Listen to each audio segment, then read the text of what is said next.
Could there be anything more harmful to life on Earth than dropping an atomic bomb, as was famously done in Hiroshima and Nagasaki in 1945? In this presentation we will explore a potentially more dangerous use of a nuclear weapon, the High-Altitude Nuclear Electromagnetic Pulse, or HEMP.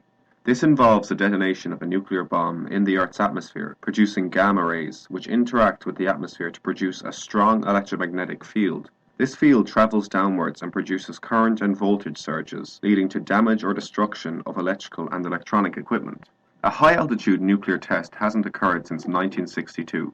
The US military's Operation Starfish test consisted of the detonation of a 1.4 megaton nuclear warhead 400 kilometers over the mid-Pacific Ocean. The blast damaged street lighting, the power grid, and burglar alarms in Hawaii 1,445 kilometers away. The test also crippled one-third of all commercial satellites in orbit due to radiation belts caused by the explosion. The Russian military conducted similar tests over Kazakhstan, crippling long telephone and power lines. The Partial Nuclear Test Treaty of 1963 banned all altitude tests, and now testing can only take place in simulators.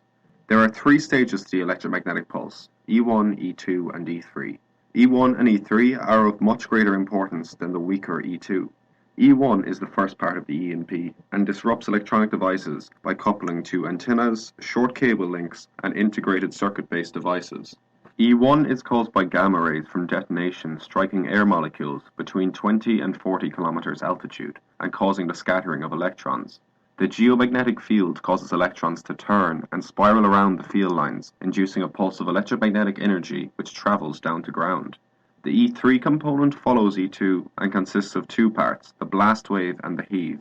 The blast wave is heaved by expansion of a debris bubble, bending magnetic field lines, releasing a pulse. The heave follows this when debris and hot air ions ionize the atmosphere. A current is induced, and this current is replicated at ground level. E3 couples well to long communication lines, even underwater and undersea, and is very difficult to shield against.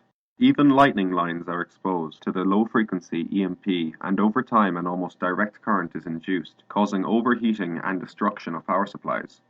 How scared should we be is a cause of much debate. Only 20 real-world tests were ever completed, the last of which was in 1962, so we don't know for sure. Those tests caused damage to 30 strings of streetlights in Hawaii, but this was only 1% of the total number of lights on the island. Others point to today's semiconductor-based electronics as a weakness compared to robust vacuum tube systems of the past. HEMP must be taken seriously due to its potential to wreak havoc. It is estimated 90% of the US population would die within 18 months after a blast over the USA. Hopefully we will never know just how dangerous HEMPs could be.